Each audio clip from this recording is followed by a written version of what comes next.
Assalamualaikum warahmatullahi wabarakatuh. Perkenalkan, nama saya Dimi Saputra. Saya Prodi Ilmu Pemerintahan, berasal dari kampus Tisipol Raja Haji Tanjung Pinang, NIM 18102023. Baik, di sini saya akan menyampaikan sedikit tugas yang diberikan kepada kami, yang diberikan dari Pak Rendra Setiadiharja mengenai 14 model pendekatan. Nah, di sini saya mengambil satu model pendekatan, yaitu model pendekatan strategis, yang dimana meskipun disebut strategis, pendekatan ini tidak mengatakan bahwa pendekatan yang lainnya itu tidak strategis. Intinya adalah bahwa pendekatan ini menggunakan rumusan tuntutan, perumusan strategi sebagai basis perumusan kebijakan. Salah satu yang banyak dirujuk adalah John D. Bryson, seorang pakar perumusan strategis bagi organisasi dan non-bisnis. Bryson mengutip Olson dan Eddy untuk merumuskan makna perencanaan strategis, yaitu upaya yang disiplinkan untuk membuat keputusan dan tindakan yang membentuk dan memadu bagaimana menjadi organisasi atau intensitas lainnya, dan memadu kerja organisasi, dan mengapa organisasi atau entitas lainnya, dan mengapa organisasi intensitas lainnya mengerjakan hal seperti itu. Perencanaan strategis dapat membantu organisasi untuk yang pertama itu berpikir secara strategis dan mengembangkan strategis yang efektif. Maksudnya di sini berpikir secara strategis dan mengembangkan strategi-strategi. Berbicara mengenai strategi, yaitu kita berpikir bagaimana perencanaan yang akan kita lakukan. Dan strategi yang efektif. Yang efektif bisa kita katakan rencana yang sudah teratur. Dan yang kedua itu memperjelas arah dan masa depan. Memperjelas arah masa depan.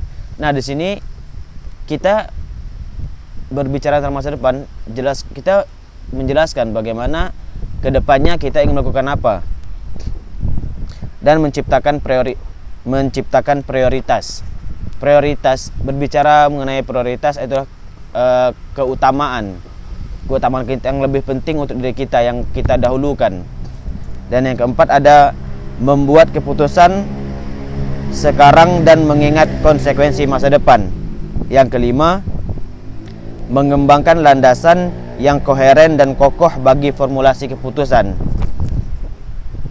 Yang keenam, menggunakan keleluasaan yang maksimum dalam bidang-bidang yang berada di bawah.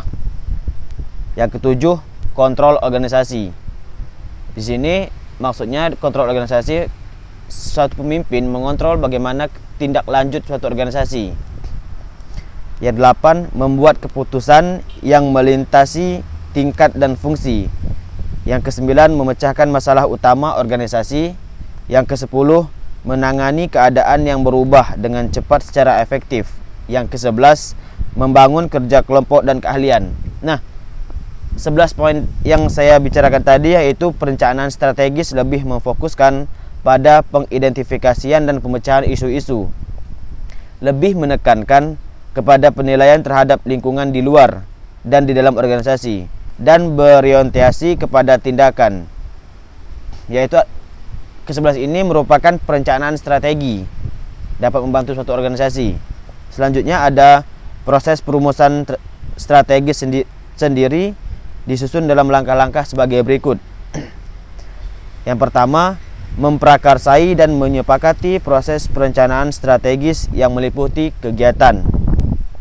Yang kedua, memahami manfaat proses perencanaan strategis, mengembangkan kesepakatan awal. Ketiga, merumuskan panduan proses. Keempat, memperjelas mandat dan misi organisasi yang meliputi kegiatan perumusan misi dan mandat organisasi. Yang kelima, menilai kekuatan, kelemahan, peluang dan ancaman Proses ini melibatkan kegiatan perumusan hasil kebijakan yang diinginkan, manfaat-manfaat kebijakan, analisis SWOT, penilaian lingkungan eksternal dan internal, proses penilaian dan panduan proses penilaian itu sendiri. Yang keenam, mengidentifikasi isu strategi yang dihadapi organisasi. Proses ini melibatkan kegiatan-kegiatan merumuskan hasil dan manfaat yang diinginkan dari suatu kebijakan.